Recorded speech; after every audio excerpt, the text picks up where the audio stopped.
APSRTC Tenali depot manager మొండి వైఖరికి నిరసనగా 4వ రోజైన ఆదివారం రిలే దీక్షలు కొనసాగాయి. తమ సమస్యలు పరిష్కారం కోరుతూ నినాదాలు చేశారు.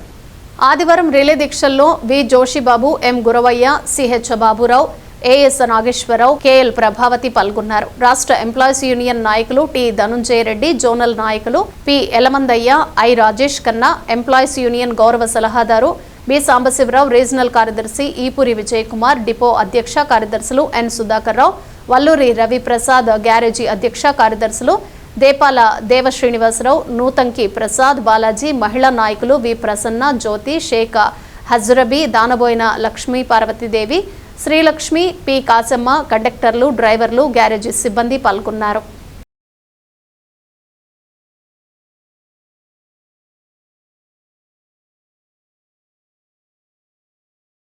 మనమందరం కార్మికులం, తర్వాత యూనియన్ సభ్యులం.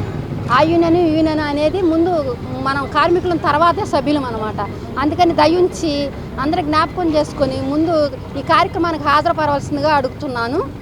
ఇంకోటి ఏంటంటే ప్రతి విషయానికి మేము డిఎం గారి దగ్గరికి వెళ్ళాలండి. లీవ్ కోసం వెళ్ళాలంటే డిఎం గారి దగ్గరికి వెళ్ళాలి, డ్యూటీ డీవియేషన్కి డిఎం గారి దగ్గరికి వెళ్ళాలి, ట్రిప్ క్యాన్సిల్కి డిఎం గారి దగ్గరికి వెళ్ళాలి, ఆరోగ్యం బాగోకపోతే డిఎం గారి దగ్గరికి వెళ్ళాలి, సిక్కులు చేస్తే డిఎం గారి దగ్గరికి వెళ్ళాలి. ప్రతి విషయానికి మేము డిఎం గారి దగ్గరికి వెళ్ళాలి. మరి కింద అంతమంది ఉన్నారు, కంట్రోలరు, సిఐ, ఎస్టీఐ, టీఐ3 అందరూ ఉన్నారు. కానీ వాళ్ళు ఏం చేయకుండా ప్రతి విషయాన్ని డిఎం గారి దగ్గరికి వెళ్ళమంటారు. మళ్ళీ ఏంటంటే ఇంకో విషయం, మాకు ఒంట్లో బాగోపోయినా మేము సిక్కులు చేస్తామండి, దానికి లాస్ అప్పే. మాకు బాగోపోయినా మేము లాస్ అయ్యి ఇంటి దగ్గర ఉంటే మాకు షార్ట్ షీట్లు ఇస్తారనమాట. అంటే బెదిరిస్తారు మమ్మల్ని, మీరు ఎందుకు ఇంటి దగ్గర ఉన్నారు రండి అని. మాకు ఆరోగ్యం బాగోపోతే మేము ఏం చేయాలండి? లాస్ అప్ నేను ఈ నెలలో 10 రోజులు సిక్ చేశానండి, నాకు 970 రూపాయలు జీతం వచ్చిందండి. మరి మేము ఎలా బతకాలి? మాకు బాగోలేదనే కదా మేము సిక్కులు చేస్తుంది. మళ్ళీ బెదిరిస్తారు మమ్మల్ని. మేము ఏం చేయాలి? మా ఆరోగ్యాలు క్షీణించిన ప్రతి ఒక్కరికి శ్రీశక్తి పెట్టిన తర్వాత ప్రతి ఒక్కరికి షుగర్లు, బీపీలు, హై టెన్షన్లు వచ్చి మాకు ఒంట్లో బాగోట్లేదు. మా పరిస్థితి ఏంటి? మా కుటుంబానికి మేము అవసరం, మా డిఎం గారికి మేము అవసరం లేకపోయినా మా కుటుంబానికి మేము అవసరం. దయించి ఈ కార్యక్రమం అంతటికి అందరూ వచ్చి జయప్రదం చేయవలసిందిగా అడుగుతున్నాము. ఇంకో విషయం ఏంటంటే మా నాయకులు సహకరించండి. వాళ్ళు జీవితాలు మా కోసం పెట్టుకున్నారు పణంగా.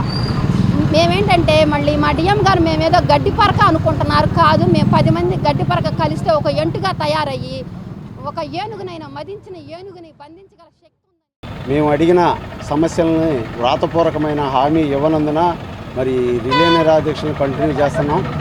మరి దీన్ని తప్పకుండా పై అధికారుల దృష్టికి తీసుకెళ్ళి మరి సోమవారం రేపు గ్రీవెన్స్లో మరి తెలియజేసి అలాగే కలెక్టర్ గారి దృష్టికి కూడా తీసుకెళ్ళి ఈ సమస్యల పరిష్కార దిశగా తీసుకెళ్లాలని మేము కోరుకుంటా ఉన్నాం.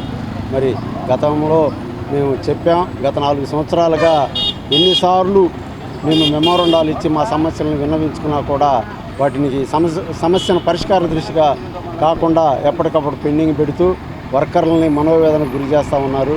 మరి రకరకాల ఆరోగ్య సమస్యలతోనూ మరి రకరకాల సమస్యలతో ఇబ్బంది పడుతూ ఈ రోజున శ్రీశక్తి పథకం ద్వారా బస్సుల్లో మరి డ్రైవర్లు, కండక్టర్లు నానా ఇబ్బందులు పడుతూ ఉన్నారు.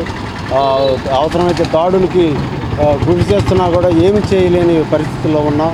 మరి ఇలాంటి పరిస్థితుల్లో కార్మికులు అనారోగ్యాల పాలయ్యి అలాగే ఈ మధ్యకాలంలో మరి ఈ 3-4 సంవత్సరాల్లో ఎంతోమంది విఆర్ఎస్ తీసుకోవటం అలాగే ఆరోగ్యపరంగా ఇబ్బంది పడి చనిపోవటం కూడా జరిగింది.